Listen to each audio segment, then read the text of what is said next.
On le dit et on le répète depuis l'explosion de Mt. Gox en 2014, il ne faut pas laisser ses actifs sur des plateformes d'échange. Et au fil des années, nous avons vu s'accumuler de manière ininterrompue des événements prouvant qu'il vaut mieux conserver ses actifs soi-même. Entre les piratages de plateformes et les PDG incompétents qui utilisent les actifs de leurs clients comme si c'était les leurs pour finir par les perdre et faire faillite, nous avons été servis. Et puis, il faut quand même le rappeler, le Bitcoin et la crypto-monnaie ont été créés à la base pour justement se débarrasser de tous les intermédiaires. C'est un système conçu pour se libérer du joug des banques, alors il faut en profiter au lieu de confier toutes ces économies à un organisme beaucoup moins régulé que votre banque. En réponse, certains d'entre vous diront peut-être que les plateformes centralisées sont le seul endroit où vous pouvez faire un grand nombre de choses, ce qui était certainement vrai en 2017, mais en 2022, ça n'est plus d'actualité. Pour la vaste majorité des utilisateurs, tout peut être trouvé directement sur la blockchain. Les applications décentralisées disponibles permettent de faire presque tout ce que les plateformes centralisées offrent. La seule chose que l'on ne peut pas faire dans la DeFi, c'est de convertir facilement des euros en crypto-monnaie. Donc en 2022, une fois que vous avez acheté votre crypto préféré, c'est fini, la plateforme d'échange n'est plus nécessaire pour le reste. Mais pour pouvoir utiliser les applications de finance décentralisées, il faut avoir son propre portefeuille. Ces derniers peuvent être logiciels ou matériels. En anglais, software wallet et hardware wallet respectivement. Ce sont des mots que vous verrez peut-être aussi sur les sites français. La première option donc, c'est les portefeuilles logiciels qui ont un avantage, c'est qu'ils sont gratuits. Mais ils ont un inconvénient aussi, c'est que si on n'est pas un expert en sécurité informatique, ça peut arriver de faire une erreur, télécharger un virus et se faire voler sa crypto-monnaie. Pour être sûr que rien de tel ne puisse vous arriver, il faudra avoir recours à un portefeuille matériel. Ce sont des appareils extrêmement sécurisés qui conservent vos clés privées sans les exposer à un potentiel virus présent sur votre ordinateur et permettent ainsi d'utiliser vos crypto-monnaies en toute sécurité. Et rassurez-vous, on peut toujours utiliser des applications de finance décentralisées avec, mais on verra ça un peu plus tard. Ce qui compte d'abord, c'est de choisir le portefeuille qu'on va acheter. Et parmi les marques les plus connues, il y en a une qui se distingue, Ledger. Vous en avez peut-être déjà entendu parler, mais ce que son nom ne révèle pas, c'est que c'est une société française avec des produits fabriqués en France. La société est mondialement connue et ses produits sont appréciés de tous les passionnés de crypto. J'aurais presque envie de dire que c'est en quelque sorte le Louis Vuitton des portefeuilles crypto, mais les produits Ledger ont un prix tout à fait raisonnable, donc la comparaison ne tient pas debout. Vous le voyez, sur leur site ledger.com, il y a deux modèles actuellement disponibles, un pour 79€, l'autre pour 149€. Le Nano X qui coûte 149€ est un peu mieux puisqu'il a le Bluetooth et est compatible iOS, mais à moins d'utiliser fréquemment des applications de finance décentralisées avec votre téléphone mobile, ça n'est pas nécessaire et le Nano S Plus vous suffira. Les deux portefeuilles disposent d'un écran et de deux boutons et ils ont tous les deux la même capacité de stockage, donc le Nano X est vraiment à réserver aux plus assidus des utilisateurs. Pour la majorité des gens, le Nano S Plus suffira largement. Dans les deux cas, pour les acheter, il faudra aller sur le site ledger.com. Vous verrez peut-être des ledgers en vente à d'autres endroits, comme par exemple sur Amazon, mais il faudra faire très attention. Il y a déjà eu des arnaques avec des vendeurs tiers qui envoyaient des ledgers avec un faux mode d'emploi destiné à piéger les utilisateurs, par exemple. Donc pour être 100% sûr d'obtenir un ledger authentique et intact, il vaut mieux aller directement sur la boutique Ledger. Et si vous souhaitez avoir une petite réduction tout en rendant service au Journal du Coin, vous pouvez utiliser notre lien d'affiliation journalducoin.com/ledger, qui se trouve aussi dans la description de la vidéo si vous le souhaitez. Une fois que vous serez sur le site, il sera d'abord en anglais et il faudra aller changer la langue avec le menu en haut à droite. Dommage pour une société française, mais bon. Ensuite, vous pourrez aller dans le menu Produits en haut à gauche et cliquer directement sur le portefeuille qui vous intéresse. Vous arriverez sur une page de présentation du dit portefeuille en haut de laquelle vous aurez un bouton « Ajouter au panier ». Après, vous pourrez cliquer sur le bouton avec un logo panier en haut, ce qui ouvrira un panneau latéral où il y aura le bouton « Payer ». Vous devrez ensuite indiquer votre adresse mail, votre adresse, etc. À cette étape, il faut préciser que pour des raisons de sécurité, il vaut mieux avoir recours au système de poste restante, c'est-à-dire qu'au lieu de mettre votre adresse, vous allez mettre l'adresse de votre bureau de poste et ajouter la mention poste restante. C'est une astuce totalement gratuite en France qui permet de recevoir des colis dans votre bureau de poste. Il faudra aller le chercher vous-même une fois qu'il sera arrivé, mais l'avantage c'est que vous n'aurez pas eu à donner votre adresse à Ledger. Ce qui veut dire que si jamais la base de données client de Ledger fuitait, votre adresse postale ne se trouverait pas dedans et aucun pirate ne serait donc en mesure de trouver facilement où vous êtes exactement pour venir vous voler votre portefeuille. Donc, une fois que vous aurez indiqué votre adresse ou celle de votre bureau de poste, cliquez sur Continue et vous pourrez choisir le mode d'envoi ainsi qu'après la méthode de paiement. Et lorsque le paiement aura été effectué, vous n'aurez plus qu'à attendre que le colis arrive à destination. Dans le colis envoyé par Ledger, vous trouverez cette boîte qui contient le portefeuille, un mode d'emploi, quelques petits bouts de papier cartonné qui servent à écrire vos phrases de passe, un câble USB permettant de connecter le portefeuille à un ordinateur, des autocollants Ledger et un petit cordon pour pouvoir attacher votre portefeuille à un porte-clés. Ou en tout cas, c'est ce que j'avais reçu quand j'avais acheté mon propre Ledger. Mais les choses ont un peu changé depuis, le logo de la société n'est plus le même, les produits en vente ne sont plus tout à fait les mêmes, etc. Donc ne soyez pas surpris si c'est légèrement différent quand vous recevrez votre colis. Maintenant que vous êtes en possession du portefeuille, il faut savoir qu'il ne fonctionne pas tout seul, il faut aussi installer un logiciel sur votre ordinateur. Pour cela, dirigez-vous vers ledger.com/fr/start. En cliquant sur le gros bouton orange à gauche, vous pourrez télécharger le logiciel Ledger Live, qui est en fait l'interface avec laquelle vous pouvez initier des transactions sur votre portefeuille. Ce n'est pas un portefeuille logiciel puisque Ledger Live ne stocke pas vos clés privées. Par contre, on peut dire que c'est un logiciel de portefeuille, même si ça risque d'en embrouiller plus d'un. Une fois le logiciel téléchargé, installez-le et au premier lancement, vous verrez cette fenêtre d'accueil qui sera normalement directement affichée en français et qui vous guidera dans le processus de configuration de votre portefeuille. Sur la page suivante, il faudra indiquer quel est le portefeuille dont vous disposez. Pour moi, c'est le Nano X, mais pour la plupart d'entre vous, ça sera le Nano S+. Ensuite, le logiciel va vous demander ce que vous voulez faire, c'est-à-dire est-ce que vous voulez créer une nouvelle phrase de récupération, ou est-ce que vous voulez en utiliser une qui existe déjà, ou éventuellement, est-ce que vous avez même un portefeuille qui est déjà configuré. Bon, dans notre cas, ça sera a priori la création d'une nouvelle phrase de passe. Là, vous avez une petite animation qui est pas très utile, vous pouvez directement cliquer sur la croix si vous voulez, et on arrive enfin vraiment dans le vif du sujet. D'abord, vous allez voir un récapitulatif qui vous dit qu'il vous faudra une trentaine de minutes pour faire tout ça, que vous aurez besoin d'un stylo, d'un bout de papier, donc vous pourrez prendre évidemment ceux qui seront dans la boîte du Ledger et qui sont faits pour écrire la phrase de passe, et ça vous rappellera aussi que vous avez besoin d'être seul. C'est très important parce que si vous êtes en public, il pourrait y avoir quelqu'un qui surveille votre phrase de passe, qui la note aussi, et puis plus tard, quand vous aurez mis des actifs sur votre portefeuille, qui pourra tout simplement se servir de la phrase de passe pour envoyer ces actifs ailleurs et vous vous retrouverez avec tous vos actifs qui auront disparu. Et c'est vraiment pour ça que la phrase de passe, il faut y faire très attention et ne jamais la donner à qui que ce soit. Donner une phrase de passe à quelqu'un, c'est exactement comme leur donner la clé de chez vous. Maintenant que c'est dit, on va cliquer sur « Je suis prêt » et passer à la suite.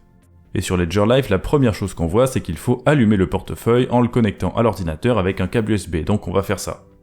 Et quand on allume le Ledger, la première chose qu'on va voir, c'est un petit message en anglais qui nous dit qu'il faut appuyer sur le bouton à droite pour continuer.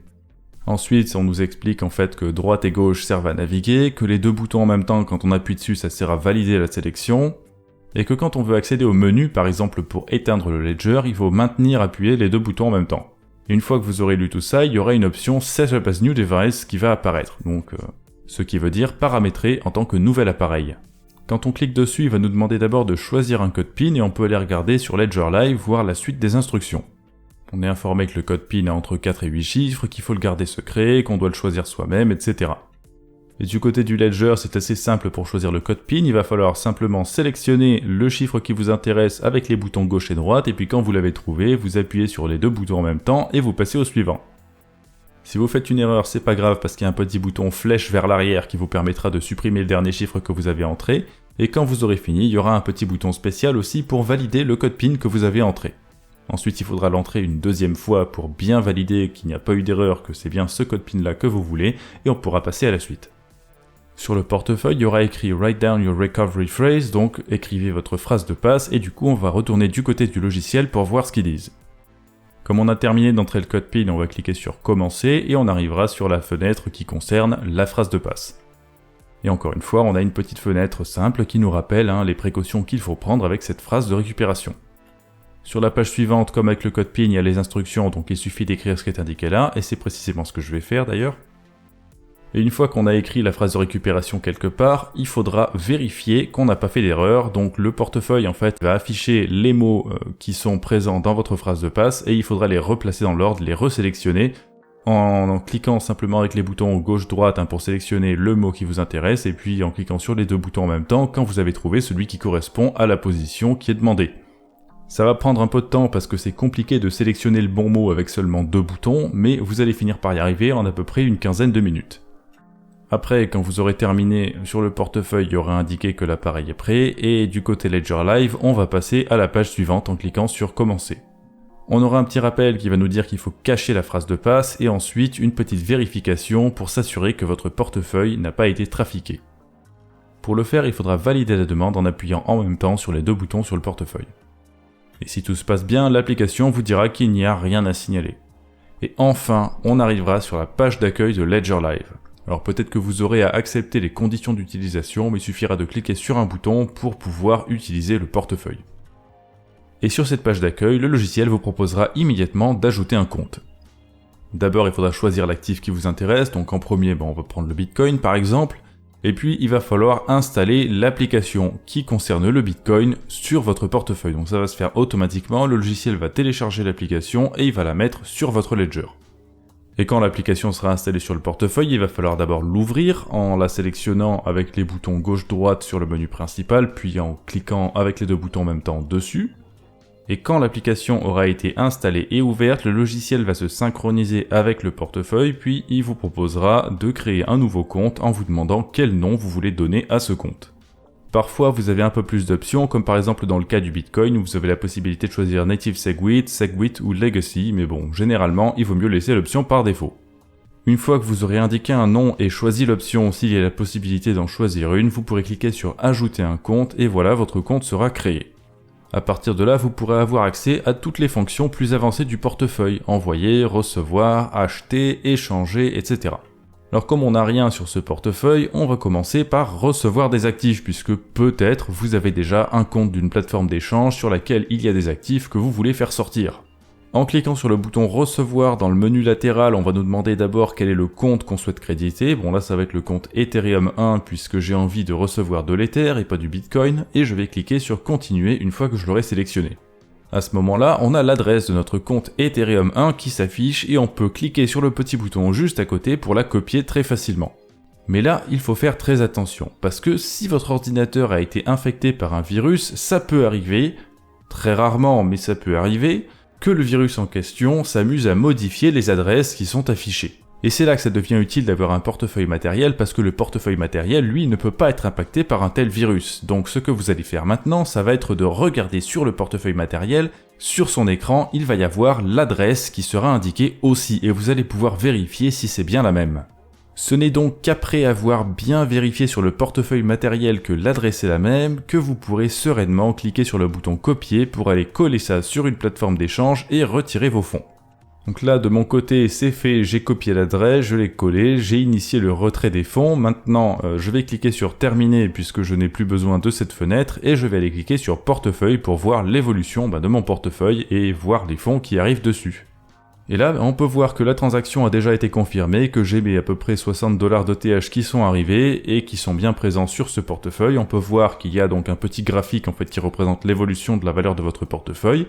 Et juste en dessous, vous avez aussi la possibilité de voir les NFT et les autres jetons qui sont présents sur cette adresse. Enfin, si vous descendez tout en bas de la section portefeuille, vous allez aussi avoir la liste des dernières opérations effectuées. Donc là, c'est la réception de 0,05 ETH. Et puis quand vous cliquez dessus, vous aurez un petit résumé de la transaction et un lien vers Etherscan qui vous permettra, si vous le souhaitez, d'accéder à toutes les informations utiles. Maintenant, vous avez des actifs, admettons que vous voulez les envoyer. Pour ça, vous avez deux options, soit cliquer sur le bouton Envoyer dans le menu latéral à gauche, soit cliquer sur Envoyer en haut sur la page Compte. Là, vous allez avoir une petite fenêtre qui s'ouvre qui vous demande donc à partir de quel compte l'argent doit partir et vers quelle adresse il doit se diriger. Je vais donc indiquer l'adresse d'un autre portefeuille qui m'appartient et cliquer sur Continuer. Sur la deuxième page, il faudra choisir le montant à envoyer et les frais à payer. Donc le montant, vous aurez la possibilité de sélectionner directement le maximum en cliquant sur le petit bouton juste au-dessus de la case montant. Et pour les frais, c'est plus simple tout simplement de sélectionner lent, moyen ou rapide en fonction de ce que le logiciel propose. Une fois que tout a été fait, on clique sur Continuer pour accéder à un petit récapitulatif et revérifier qu'on n'a pas fait d'erreur. Une deuxième fois Continuer et on envoie la transaction sur le Ledger. À ce moment, il faudra aller voir sur l'écran du Ledger, vérifier que les informations de la transaction sont bien les mêmes et cliquer sur Confirmer avec les deux boutons en même temps. La transaction va partir de suite et vous avez la possibilité de cliquer sur Voir les détails pour ouvrir un menu latéral sur lequel il y aura les informations qui concernent la transaction que vous venez d'envoyer. Là, vous voyez, c'est vide puisqu'elle n'a pas encore été envoyée, malheureusement, donc il va falloir attendre quelques secondes et rouvrir ce menu. Tout comme pour la transaction de réception des fonds, on peut voir toutes les caractéristiques de celle-ci et un petit lien vers Etherscan qui nous permet d'avoir les détails. Maintenant, on va voir qu'est-ce qu'on peut faire si on n'a pas de compte de plateforme d'échange à partir duquel envoyer des fonds. Une bonne partie des portefeuilles ne le permettent pas, mais vous avez de la chance, avec Ledger, vous avez la possibilité d'acheter directement de la crypto. Pour ce faire, nous allons cliquer sur le bouton acheter et on sera redirigé vers une page sur laquelle on nous demande quel actif on veut acheter et vers quel compte il faut envoyer ce qu'on va acheter. Pour ma part, ce sera de l'Ethereum, donc je clique sur continuer et là on a la possibilité de choisir 4 prestataires différents. MoonPay, Coinify, BTC Direct et Wire. Bon, Wire qui est a priori uniquement pour les Américains, donc je vais me contenter du premier choix, c'est-à-dire MoonPay. MoonPay va directement me proposer d'acheter 300$, bon ça fait un petit peu beaucoup, et puis je ne vais pas acheter en dollars, donc je vais commencer par changer la monnaie en cliquant sur le menu et en cherchant euros pour pouvoir sélectionner les euros. Ensuite je vais changer le montant, et comme vous pouvez le voir ici, le minimum sur MoonPay c'est 30€. Donc une fois que j'aurai choisi le montant, on va me dire exactement combien je recevrai en échange. Je vais continuer et il faudra que j'indique mon adresse mail puis que je fournisse un code de vérification qui vient de m'être envoyé par mail. Après avoir coché une case, je pourrai encore passer à la page suivante, sélectionner le mode de paiement, bon ici ce sera carte bancaire parce que c'est beaucoup plus rapide que les virements bancaires quand même. Je vais ensuite donner à MoonPay toutes les informations dont ils ont besoin, savoir un nom, prénom, date de naissance, nationalité, adresse. Et pour finir, bien sûr, il faudra aussi que je donne mon numéro de carte bancaire, etc. Quand la vérification des informations sera terminée, ce qui prend quelques secondes, on me demandera de reconfirmer le portefeuille sur lequel je souhaite recevoir les actifs. Donc il va falloir encore une fois à ce moment-là vérifier sur le ledger que l'adresse est la bonne. Et quand on aura bien vérifié, on pourra cliquer sur continuer pour passer à la suite. Là, bon, il y a une page d'avertissement, je vais cliquer sur oui c'est sûr puisque je viens de vérifier. Et enfin, à ce moment, je vais avoir un petit récapitulatif, une case à cocher et un bouton payer 30€ qui me permettra d'avoir les Ethers que j'ai achetés. Et quand le paiement sera parti, j'aurai cet écran qui me montrera où en est la transaction. Et comme on n'est pas obligé d'attendre ici jusqu'à la fin, je vais aller directement sur la section portefeuille pour voir la transaction arriver. Quelques secondes plus tard, voilà, j'ai pu confirmer que le montant a augmenté et que j'ai bien reçu les Ethers que j'avais commandés. Avec tout ça, on a donc couvert les fonctions essentielles du Ledger, à savoir envoyer et recevoir des actifs. Mais il faut le savoir, on peut faire plus que ça avec ces portefeuilles. Déjà, dans le logiciel Ledger Live, il est possible directement, sans sortir du logiciel, d'échanger des actifs. Pour y arriver, il suffit de cliquer sur le bouton Swap dans le menu latéral, puisque Swap en anglais ça veut dire échanger.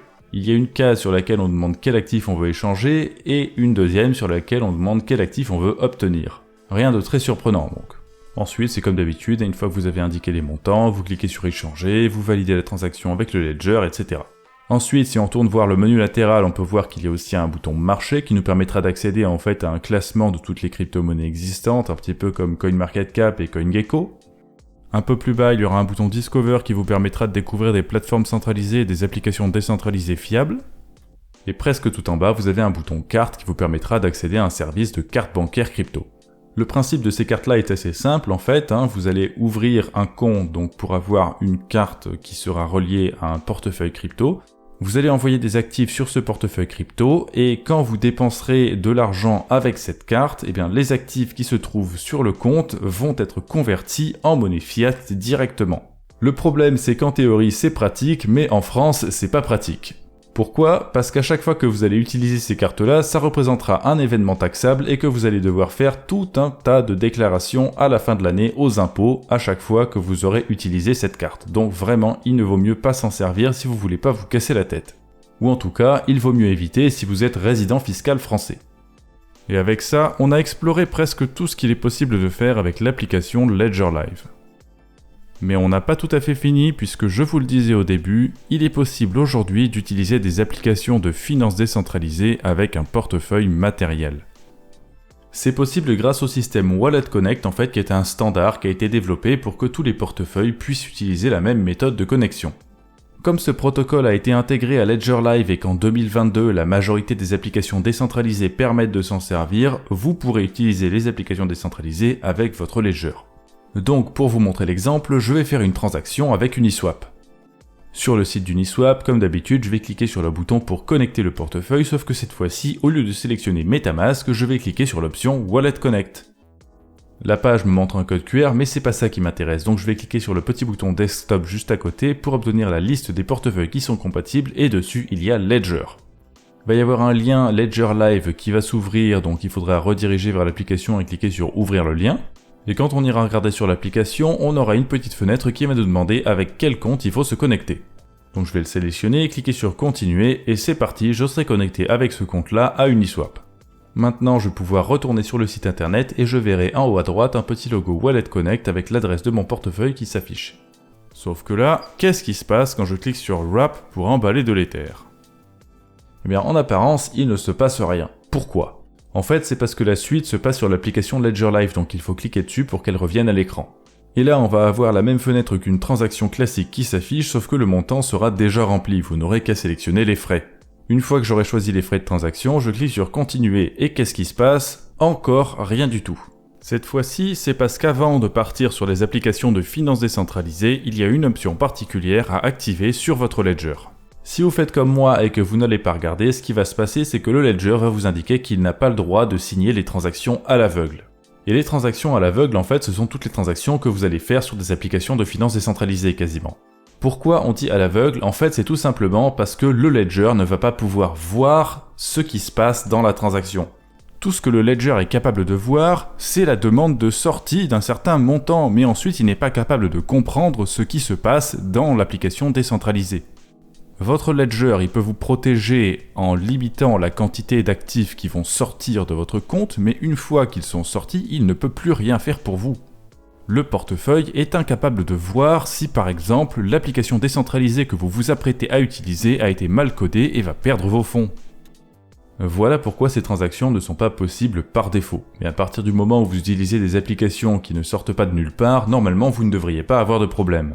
Comme toujours, il faut faire attention et bien se renseigner avant de faire quoi que ce soit.